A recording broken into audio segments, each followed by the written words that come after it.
Kau tahu tak, saintis jumpa susu lipas dan 3 kali lebih berkhasiat dari susu lembu. Sebelum tu, jangan lupa like dan follow. Terima kasih. Pernah dengar susu lipas?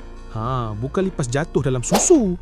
Ni betul-betul susu daripada lipas yang melahirkan anak.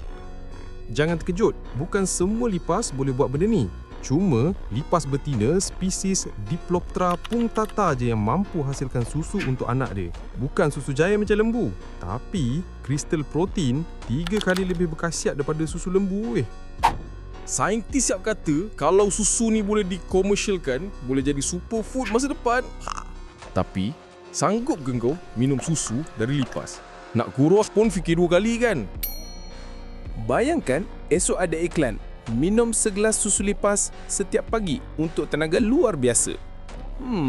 Agak-agak korang nak beli tak?